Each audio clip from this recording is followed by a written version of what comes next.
So our next guest is a life coach, speaker. He's also the director of Better Men Coaching. He's got a master's in clinical psychology, so he knows what he's talking about. And he's also the author of Hold On to Your Nuts, the relationship manual for men. We're going to be talking a little bit about that today, too. He's a husband, he's a dad, and he's just all around, in my book, a very manly man. So please put your hands together and welcome to the show, Mr. Wayne Levine. Wayne, are you there? Yeah, but I'm hearing music blasting in my ear. There we go. Sorry about that. There we go. How are you, sir? Fabulous. Manly man. Wow.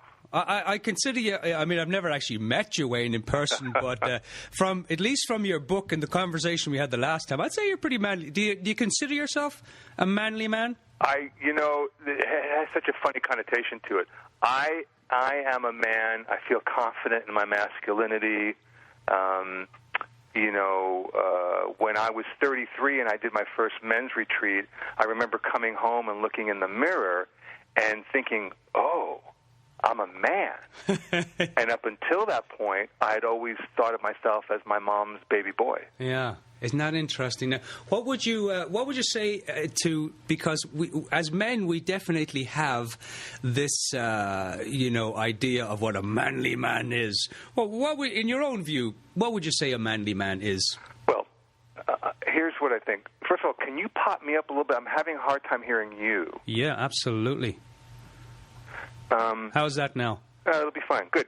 So I wrote this book, right? Hold On to Your Nuts, and nuts are non-negotiable, unalterable terms. Non-negotiable, unalterable terms. So these are the things that a man is committed to, the things that define you as a man, and the things that if you compromise will cause you to be resentful, angry, and pissed off and take it out on the people that you care about. So my definition of a man is one who knows what his nuts are, knows what he's committed to, and who honors them in a way that is respectful and compassionate and loving. So, which means that you can be any kind of man. You can be all sorts of man, as opposed to having some sort of notion or some archetype of what a man's man is. I'm sitting in a room all week with 50, 60 guys, and we're all very different, and we're all men. And so I don't have a vision of what a particular man should be, but I'll help you figure out what your nuts are so that you can be the man you want to be. Nice. And I know that you do these Better Men retreats, and just in our topic today, relationships, sex and romance, without not giving any names or anything, but could you share a little bit about, what are some of the challenges that men really do deal with in terms of sex and romance? Well, they don't get enough. Yeah. There isn't that passion in the relationship. They're going to porn now more and more because they're just not getting what they need. They've just gotten no and excuses and all sorts of things that have come in the way. The kids came along, stress, work, money.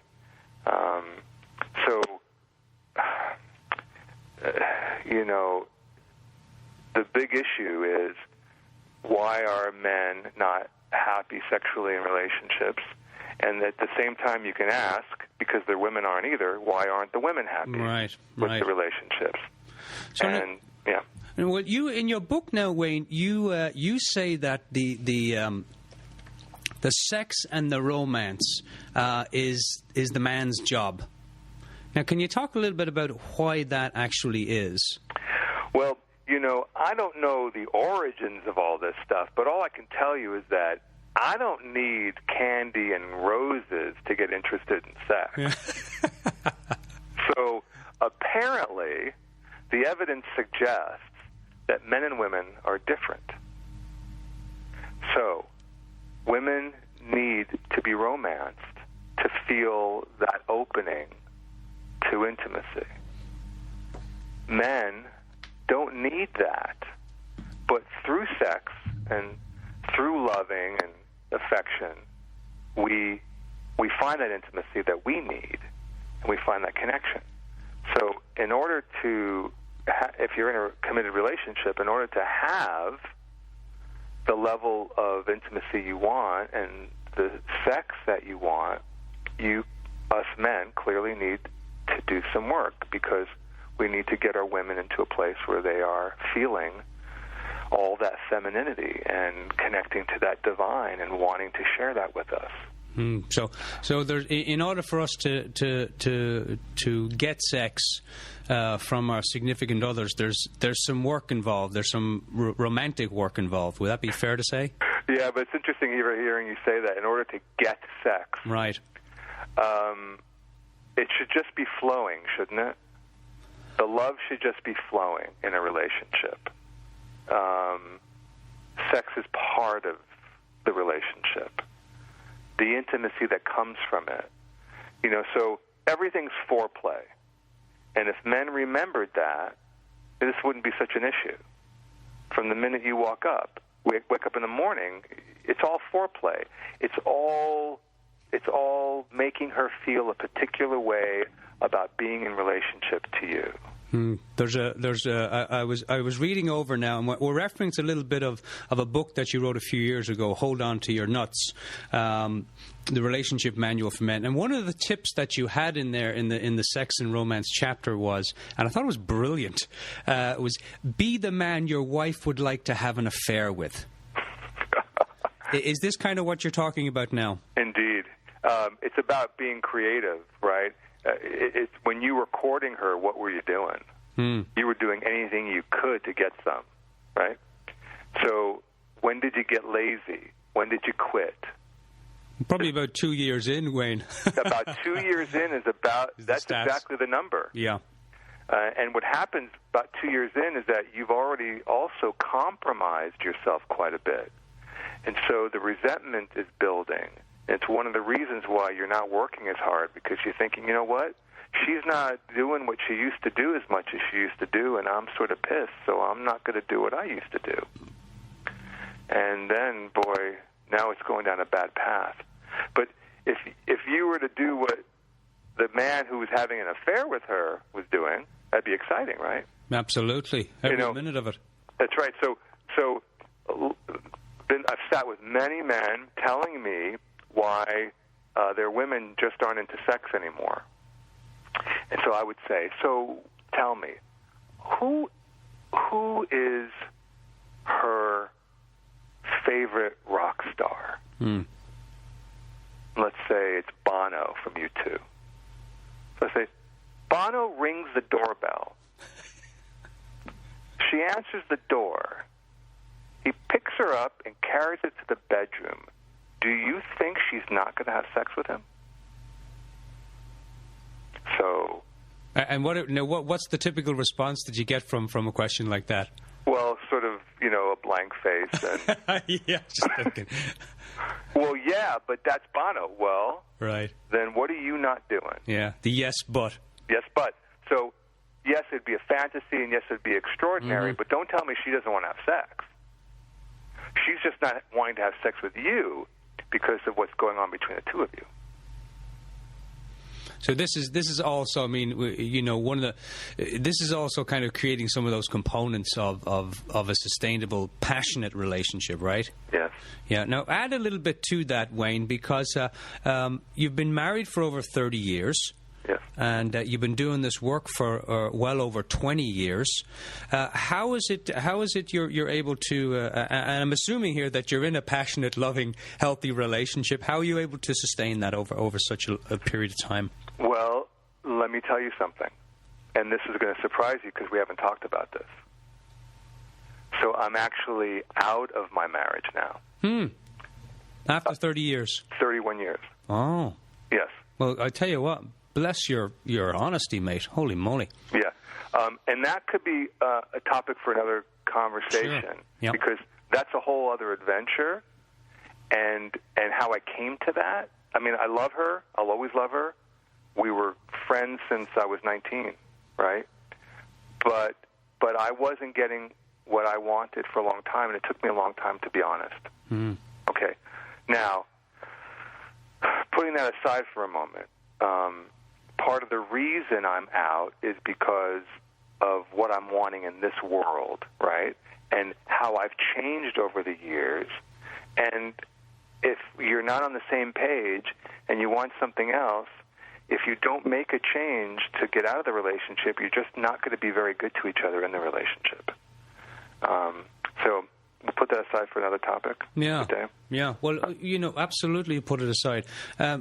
May I ask the question, though, Wayne, because you're bringing up something that's very, very valuable, and I've struggled with it in my own life, no question about it. For the men out there, Wayne, that are in relationships and are not sure whether to stay or whether to go, Yes. what are some questions that they could be asking themselves so that they're not stuck in that, the loop of should I go, should I stay, should I go, should I stay, and this goes on for years and years and years. In your own experience, what are some questions we can ask ourselves? Well, the thing is, I guess the first question that comes to my mind is, what are you afraid of? Mm-hmm. So if you're thinking about leaving, what are you afraid of? The idea is you have to get past the fear to be able to tell yourself the truth.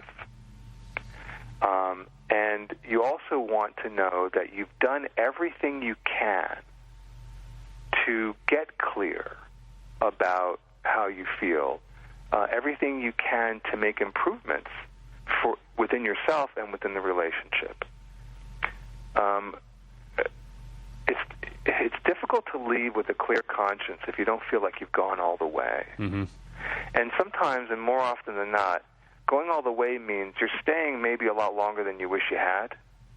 However, you owe it to yourself, you owe it to your woman, you owe it to your family, whatever the situation is, to know that you're making the decision that you're confident it's the right one for you. And that's an important decision to make, especially if there are kids around. Oh, God, yeah. I mean, in my case, my kids are grown and gone, so that, we didn't have to deal with that. I mean, we didn't have to deal with little kids. However, there's still an impact on the grown kids, and so that's always a part of the equation, no matter how old they are. But you got to talk it through, and listen. My prescription always is a circle of men, because when you've got a circle of men you trust, you're going to get really good feedback. They're going to encourage you to be honest with yourself. They're going to send you back in the game to do things better before you make such an important decision. But when you've done your work and you're clear that it's time, you're also going to get the validation from the men who say, listen, man, we've been with you. We've seen what you've done. We know you've tried your best. You've gone to counseling. You've done individual work. It seems like you're ready to make this decision. And so having the men around to mirror back to you your progress is really important and really valuable. And we talked about, Wayne, in our last talk about that distinction between going out with your buddies, to the bar, gym or whatever, and having a conversation about, hey, my relationship is X, Y, and Z. Because a lot of times we will tell our buddies, probably more than not, we will tell our buddies more about the relationship than we'll share with the wife or, whoever that might be. Why is it important for us to spend time with men in groups as opposed to, just having buddies? Well, I mean, the group would be a group that has a certain purpose and context. Like, we're here to be honest. We're here to get feedback. We're here to get past our own confusion and numbness and anxiety so that we could make clear decisions about being a man, a father, a husband, an employer, an employee. So that's what that circle's about. And so you want to be with initiated men, essentially men who understand this is the purpose for us getting together. And the idea is that you don't want to bring all your complaints, all your problems, everything that's going on to the woman in your life, because it's just going to be too much for her. It's going to wear her out. And there are many women, and my wife was one of them, that, she's strong, and when I was younger and the little boy was kicking, she would hear about everything. But I could see later that she got tired of hearing about everything. And so when you have men to go to, you can talk things through, get to a place where you have some clarity, and then go back to your wife or your girlfriend or whomever, and be able to have a conversation with some sense of where you are on the topic, as opposed to having to work through all your crap around it with her. Because a lot of that stuff that you might have to work through could be so draining that by the time you get to, really dealing with the issue, she's had enough. Yeah, but it is interesting, Wayne, that most women will go there until they're depleted. Will. No, whatever it is, honey, let's talk about it together. That's right. Well, women think they know everything they want. Unfortunately, sweethearts, it's just not true. And the really good women are wanting to do whatever they can for their man, but they don't realize that they can't be that thing to their man. They can't be that sounding board around all these issues. We're not built that way. There are some things for sure. You can rely on the counsel of your wife, good, strong woman, or she has expertise in different areas. Absolutely. But when it comes to your happiness and issues revolving around the relationship that you're not clear about, you need a safe space to talk things through, because you might need to say things and explore issues that would only be hurtful to her. Okay? So I don't know a man. I was listening to an old Chris Rock concert last night, and yeah. So let me think if I can remember what he said without all the F-bombs. But essentially, there isn't a man. He says, you haven't been in love. He says, if you haven't thought about killing her, you haven't been in love. Oh, God. And he went on and gave all these other examples, right? Yeah. So if you shared with your woman the darkest, ugliest thoughts you've had about her at the worst moments you've had with her, and you told her this stuff, she would never forget it. Yeah. Okay? That's so true. So, but sometimes when you're really angry, you need to express that stuff. You need to express it so you can get through it and you can figure out what's really going on with you. Now, when you're with a bunch of men, you can do that because you're not going to hurt her. Now, these are men who are committed to confidentiality, right? And they understand the purpose of this conversation. So you could say all the nasty, miserable things. You can use whatever language you want. You could scream, do whatever you want. And then when you calm down, the guys are going to start asking you some questions about what's really going on. And if you're in a company of good men who know what they're doing, by the time you're done, you're calm. You understand that there's something that you need to do, and you have a pretty clear idea what that is, and you're going to go home and do it. Having a conversation, whatever you need to do. Yeah. Okay? So you don't want to bring that to her. And I'll tell you about a trap around therapy, is that therapists will have you believe in couples counseling that this is a safe place. They'll tell you this is a safe place to say whatever you need to say. But most men instinctively know that that's bullshit. Excuse me. It's bull. It's not safe. They know if they say some of the things that are on their mind, it will be horrible. And there'll be no turning back.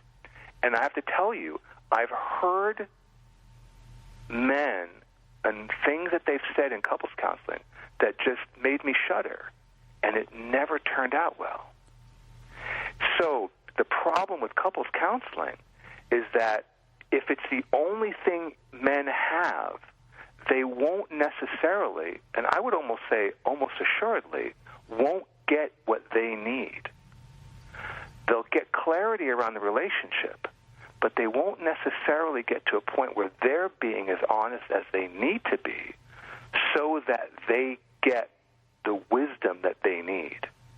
Does that make sense? Yeah, absolutely it does. So I would just say, if you're going to couples counseling, perfect. Just make sure that you have another place to go where you're able to work out some of this stuff, maybe before you go to couples counseling or after you go to couples, so that you can go back to the next session with some things worked out a little clearer so that you feel free enough to say what's really on your mind in a way that it will be well received. That is good. That is good advice. Now, would the same be true for women, Wayne? I mean, what do women need? I mean, if the guy is going to the men's group and talking, in a very confidential, sacred space, what does the women need? Do they need a women's group also, or something different?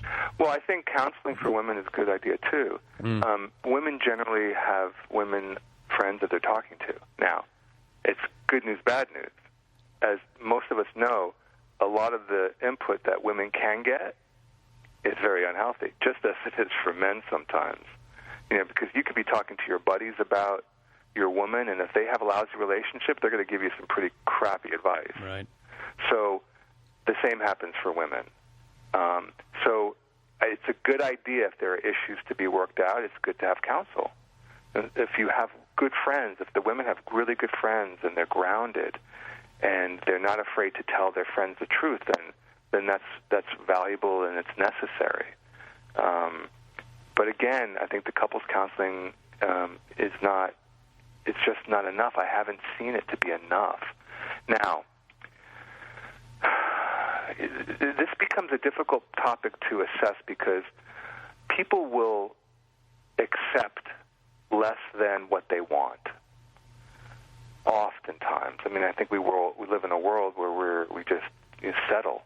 A lot of people are settling. Yeah, or they haven't thought about what it is they really want. Or they're afraid to think about what they really want because it terrifies them to think that either they'll never get it, they don't have the balls to ask for it, they don't have the courage to make the changes they need. So it's better just to quash those feelings than to think about it. And so people settle.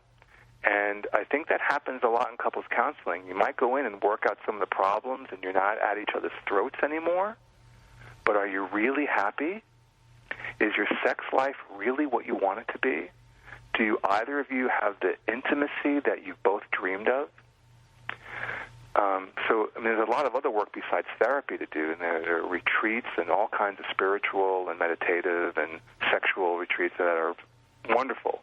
And I encourage people to do all this stuff. I mean, keep seeking, keep working on it. Yeah, keep experimenting with different things. But that requires an openness to change. And what happens is as we get older, especially one of us, probably more than the other, is not so open to change. And that becomes a real obstacle. Yeah. Well, change, even though change is inevitable, it still scares the hell out of us. Well, people will work very hard against that law of nature. Yeah, that's so true. To their deaths. Yeah. Well, let's talk about change in the relationship, and one of the things that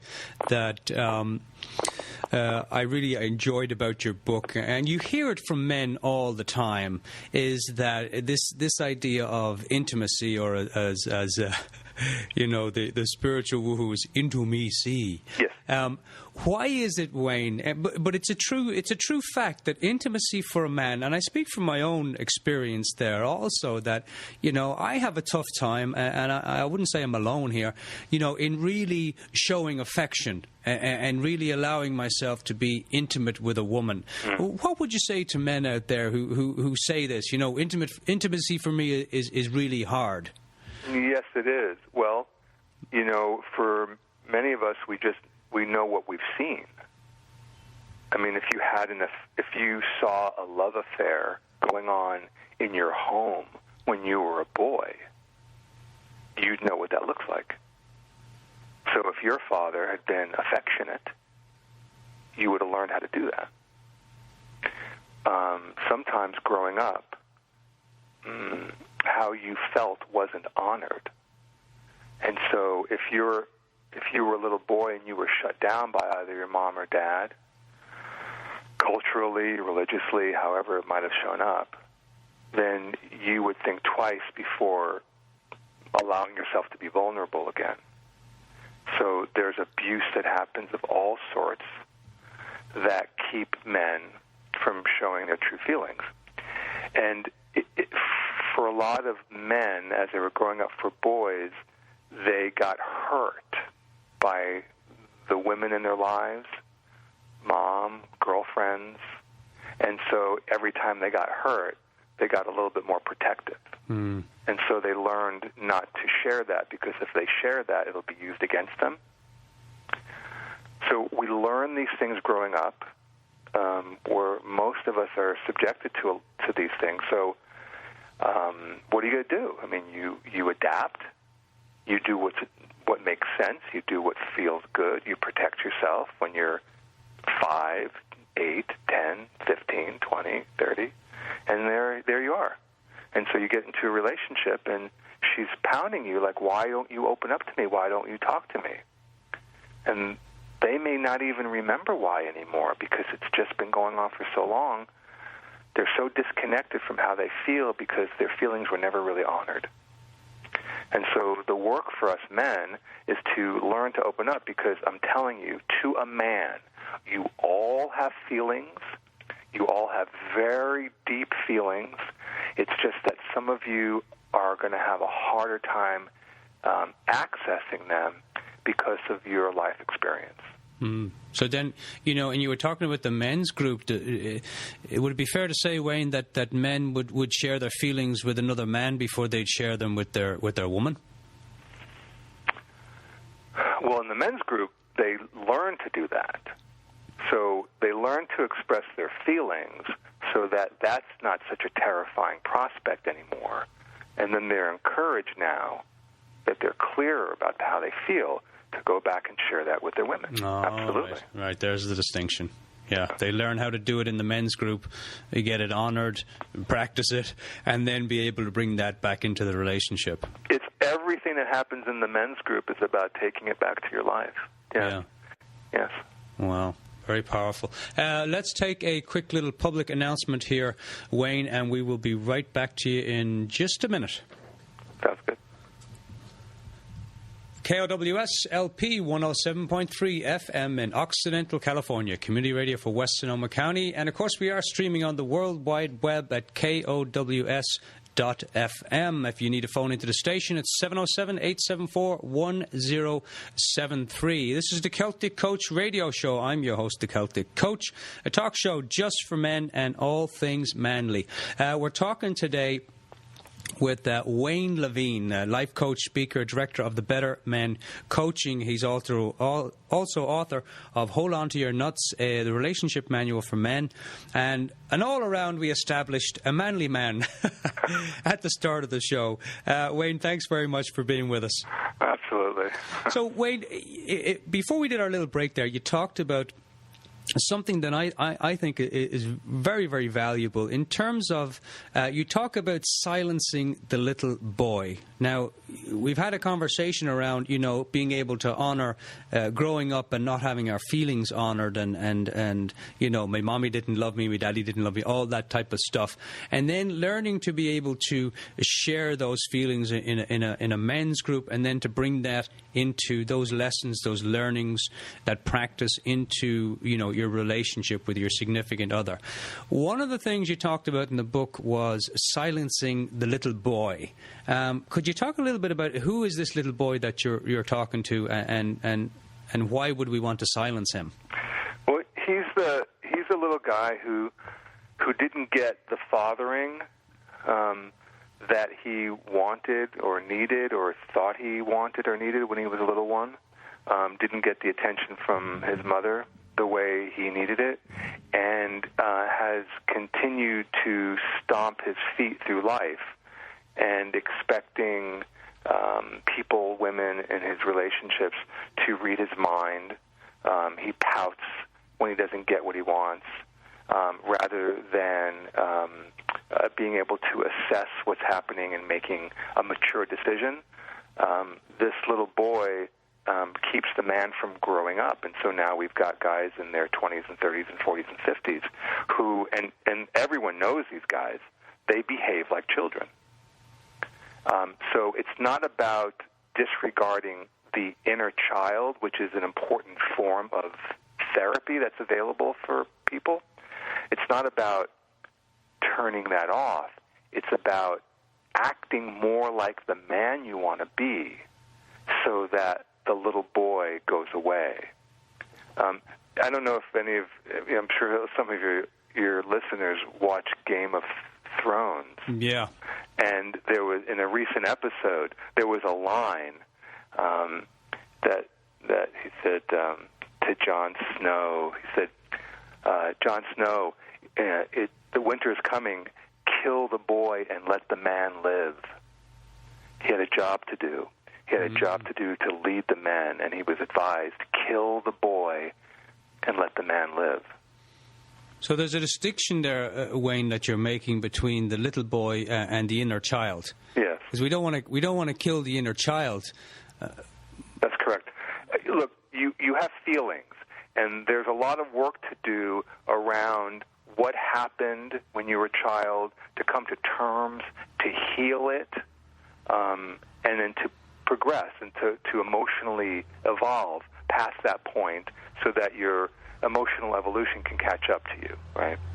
And so there are all different ways of doing that. But in the meantime, how are you behaving?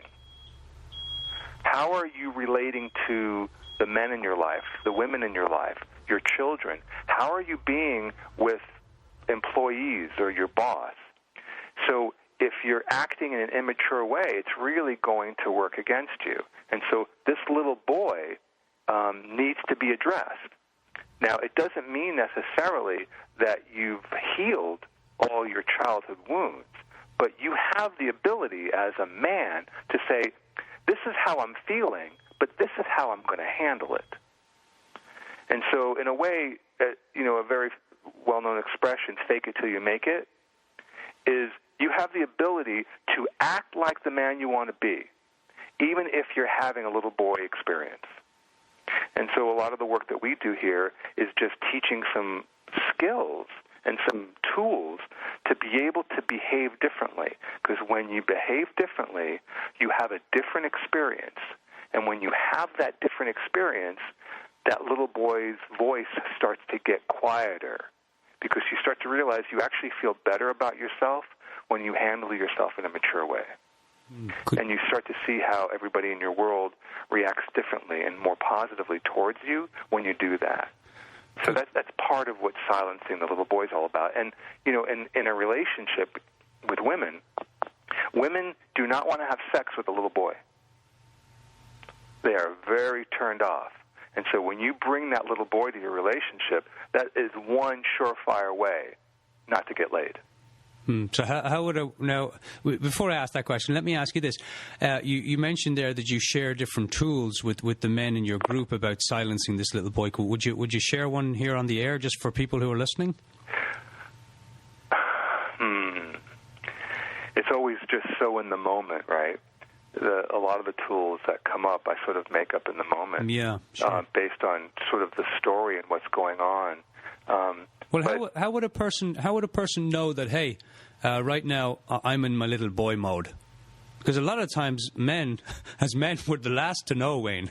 Yes. Well, I want what I want when I want it. Yeah. Okay. I can see stomping of the feet going on there. That's right. So you're being that little boy if you're angry with her and you're right. Yeah. Okay. You're the little boy. The need to be right is the little boy. You're upset because you didn't get what you wanted from her, and you'd rather just be pissed off than deal with it. That's being the little boy. Yeah, and we can definitely, be peed off for quite a few days if necessary.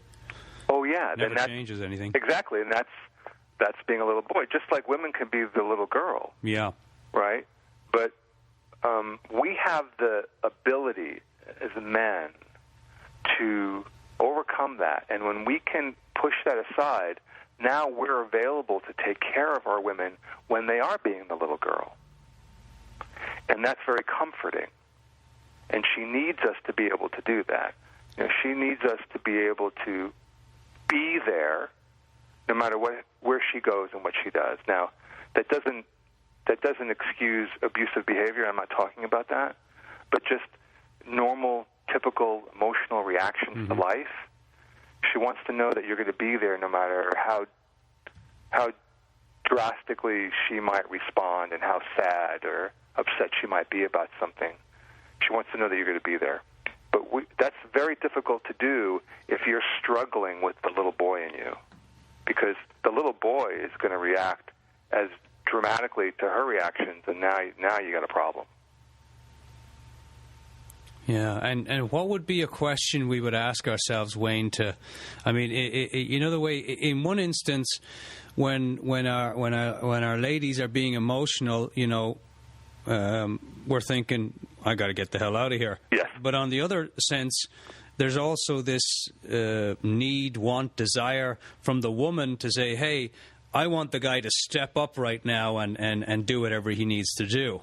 Well, if you don't know, if you're not sure what needs to be done at that moment, which it could very well be that nothing needs to be done other than listening and being there, it's fair to ask, is there something that I can do for you right now? Is there anything you need? And let her tell you. Now, if she says, and I've heard this a lot, you ought to know. I was just going to say that to you, mate. Right? You should know. Yeah. Okay, well, in that moment, there's nothing for you to do. Okay? So we can run then, is that right? Yeah, for the hills. There's really nothing you can do because it's not a good situation to have a discussion because she's really upset. Yeah. So, but it suggests, if a woman is saying that to you, it suggests that you've got a history of some issue. And I don't know what it is, and I don't know if you're guilty of anything, but many times women have such a wound that they literally expect you to know things that you can't possibly know because of their issues with their fathers. And so when they project that onto you and they have very high expectations, you can really feel lost.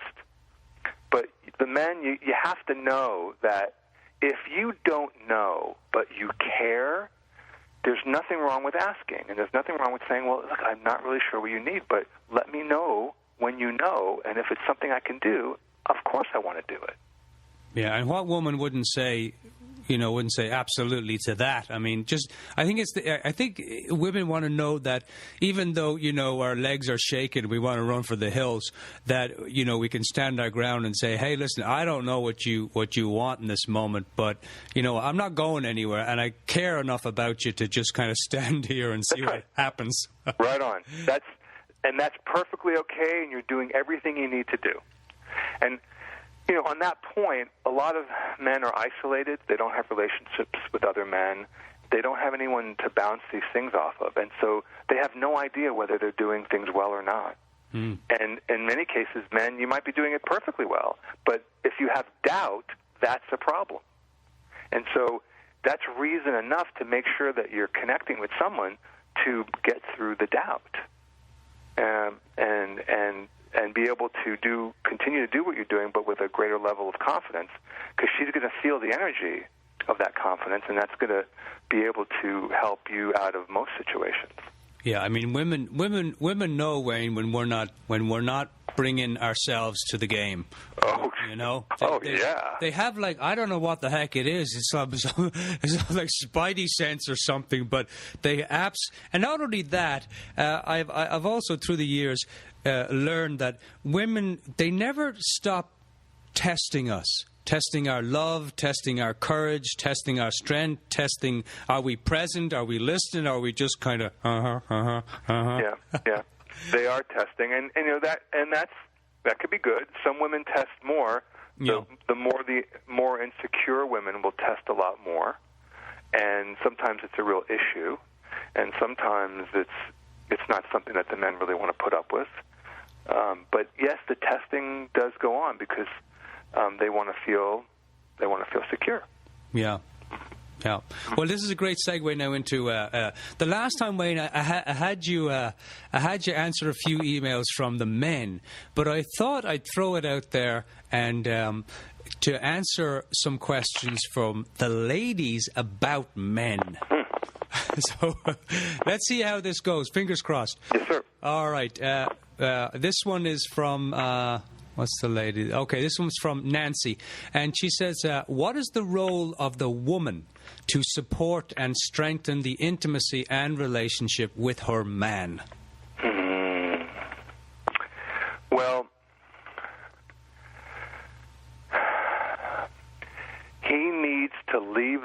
house in the morning knowing that feeling that he's better than he knows he really is. He needs to leave the house in the morning feeling that he's better than he knows he really is.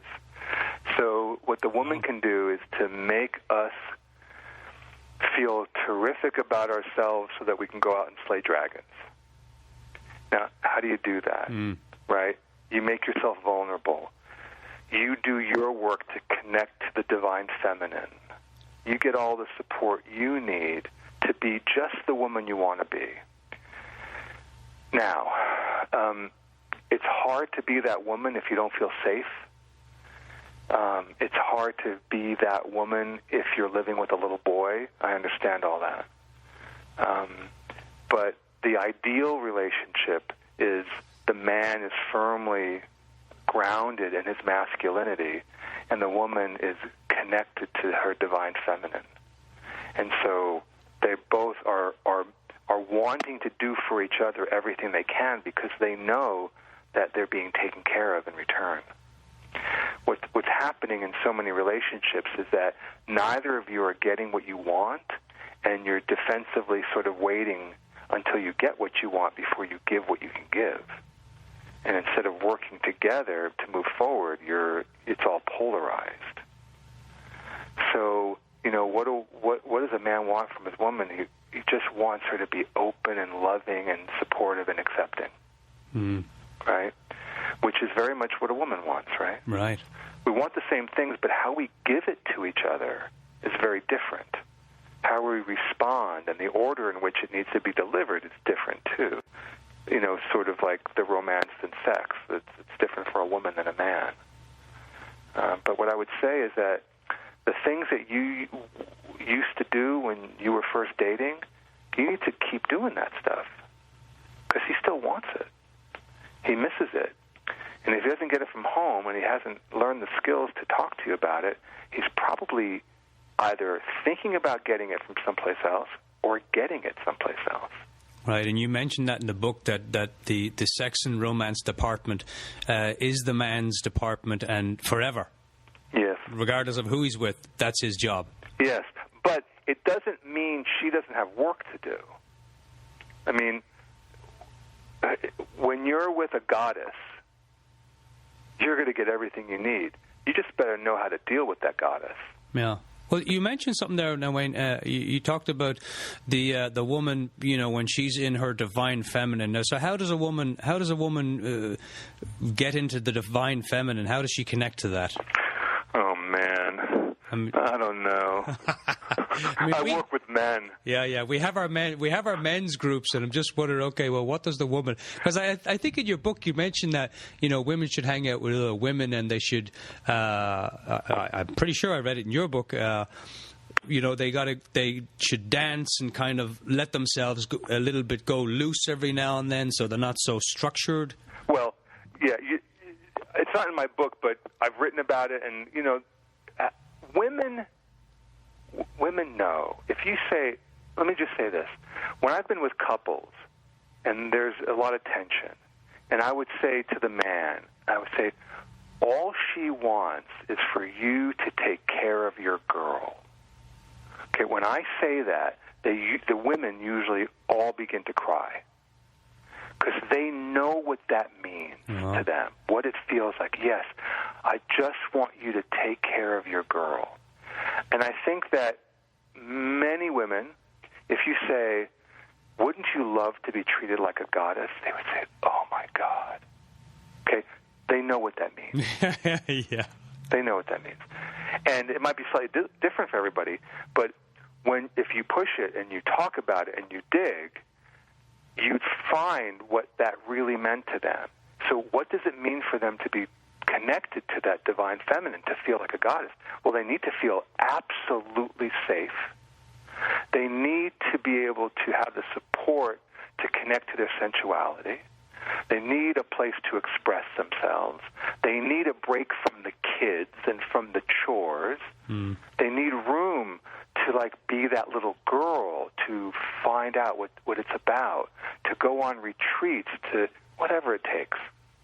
So there's a lot of information out there, but men are not aware what is available to them if they create an environment where their women feel that connection. They don't even know about it. And we talked about this, I think, last time. So it's a really important topic. But these days, there's more being written about it. There are more opportunities to dive into it in terms of books and retreats where the goddess is honored. And hopefully more of that will continue. But we're so distracted, we're so busy, we're so materialistic that a lot of us are going to go through this entire life without even paying attention to this. Yeah.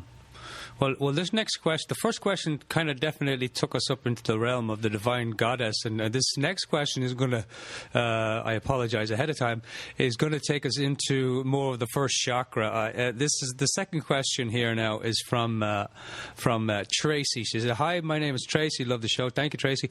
I have noticed that my man checks out, looks at other women. Do all men do this, and why? Oh, and also, should I be worried about this? Does he not love me?" What have you got for that one, Wayne? Well, you got a couple hours to talk about that? It's Tracy? Tracy, yeah. Hey, Tracy. I hope you're listening today. Whether he loves you or not, he may not. Do men look at other women? Oh, yeah. Now, the question is, how is he doing it, and is he being respectful? And the fact that you're writing this note suggests that you're not feeling the level of love, affection, attention that you want from him. So that needs to be talked about. Now, can you get everything you need and be okay with him looking? Can he be getting everything he needs from you and still be attracted to someone walking by? Yes. It's natural. I mean, I've worked with a lot of men. I don't know any of them who are not looking at women. Now, it's what you do with it and it's how you do it. I know men that I've worked with who have been, when the little boy has been really active, and they're not aware of how disrespectful they're being to their women when they're looking around. And so that's an issue. So that's something that needs to be addressed sometimes. But in your own relationship, if it's not working for you, then you need to say something. Not in terms of what they should or shouldn't do or can or can't do, but in terms of how you feel. That's what they need to hear. When you're looking at women the way you do, this is how I feel. And so if you're not comfortable having that discussion, then go get some help to have that discussion. But what we find is that men and women are afraid to talk about what they're really feeling because they fear retribution, they fear losing the relationship, they fear making things worse. But the truth is, if you're not willing to tell your truth in a loving way and let each other know how you feel, it's only going to get worse for you. So, have I covered that a little bit? Yeah, absolutely. Because we're men.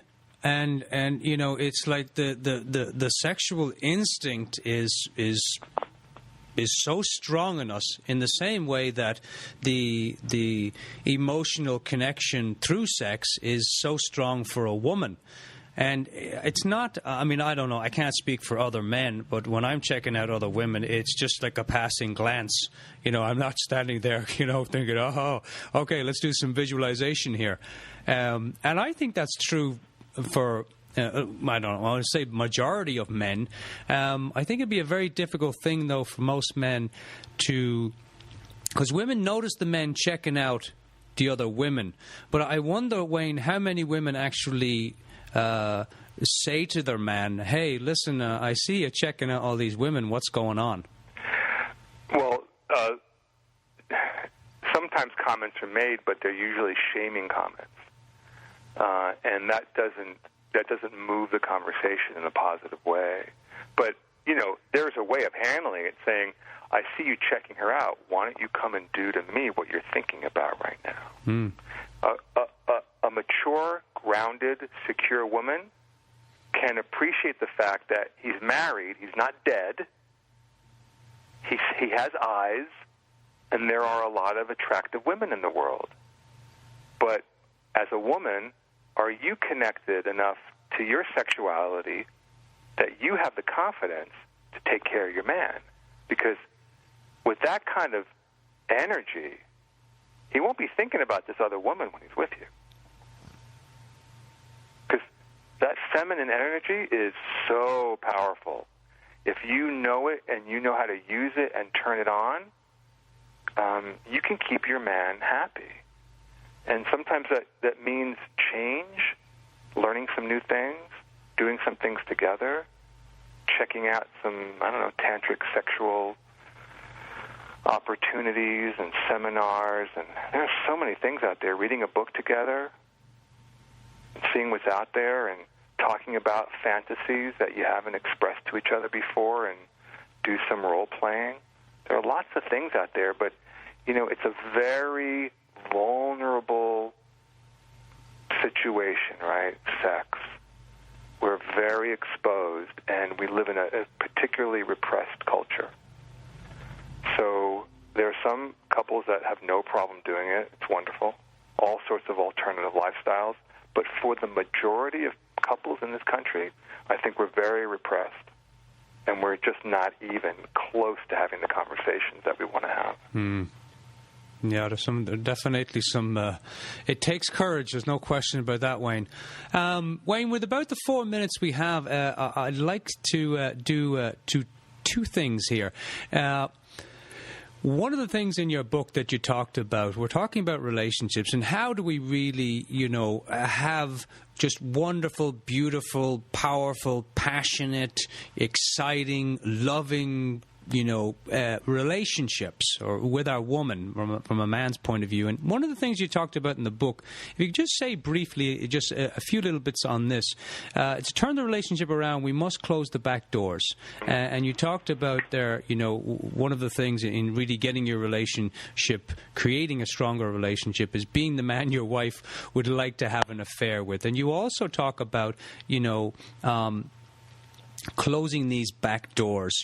Pornography needs to go. What else needs to go, and what else needs to be created to really have a powerful sexual, romantic relationship? Well, in order to have the relationship you really want, and I would describe it as having a love affair in your home, you have to direct all your energy into that relationship. So anything that's diverting that romance, sexual energy away is a back door. So porn, for sure, rub and tug massage parlors. Oh yeah, we talked about those last time. A lot of flirting, inappropriate communication with other women, texting, chatting, all that stuff. All that just diverts. Masturbation is healthy. I was going to ask you about that, actually. Yes. Because I've read some studies that say, exactly that masturbation, even though if you're in a loving relationship, masturbation is still healthy. Yes, and it can also be a part of your sex life. But again, it's intimate. And so in order to get to that place where you can feel free to do that with each other, or to ask each other for what you need, that takes the courage too. And so there are a lot of frustrated people out there, men and women, who are not getting what they need because they're not asking for what they need, because they can't imagine that would be okay and their partner would be okay with it. But you have to be willing to say what you want. And you never know. If you have the courage to go there, maybe that's all that's needed for your partner to go there with you.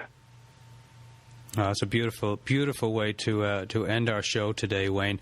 Would you, Wayne? Is there any particular books? Now, I know yours, of course. Hold on to your nuts. The Relationship Manual for Men is a great resource. Do you have a few books in mind that you tell men, hey, go and grab this book. This will really help. Or what books do you read?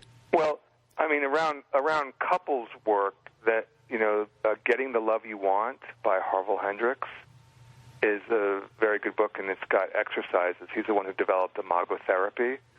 Some good stuff in there that couples can work on together. I actually recommend sort of spiritual journey, books for the men so that they develop a sense of themselves and a connection to spirit, because I think that's just really vital in order to be the best man you can be. And so I love Conversations with God and Way of the Peaceful Warrior by Millman. Those are some books that I recommend. Have you read that, what is it, The 5 Love Languages? Yeah, The 5 Love Languages. Gary Chapman? Yeah. I think we might have talked about that. I think that could have just been a pamphlet. Yeah. It's brilliant that he's created an entire brand and empire. Yeah, it's an empire, yeah. But, Same book. But it is good, and it's a component and certainly a way of looking at that part of the relationship.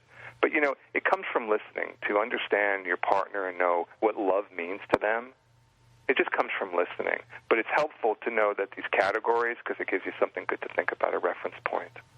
Yeah.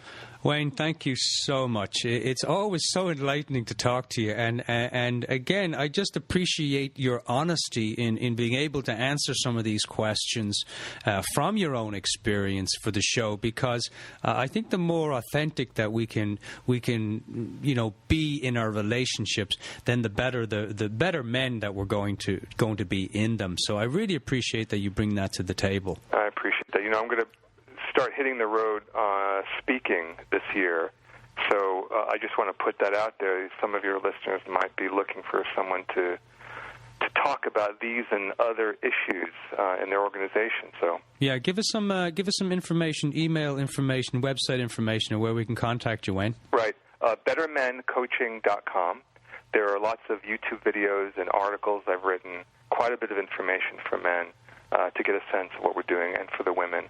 And to reach me, just hit me up at info@bettermencoaching.com. Yeah, because you also coach men privately by phone, right? So if they want to contact you, they can. Yeah, phone and Skype all over the world, actually. Wonderful. Are you going to be doing some retreats around the country? Are you going to be doing any retreats up here? Our annual retreat right now is in Santa Barbara in October. And, we're a small outfit. It's tough to get men to do this kind of work. But, we're growing one man at a time. Yeah, in Santa Barbara. And what's the date on that, Wayne? Oh, the weekend of maybe the 23rd, 25th. That sounds like October 23. Of October? Yeah. All right, I'll have to look into that myself. Right on. I'll give you a good deal. Wonderful. I'll definitely contact you. Wayne, thanks so much. All the best to you, mate, and we look forward to talking to you again sometime in the future. Thanks, Dermot. It's a pleasure. Cheers.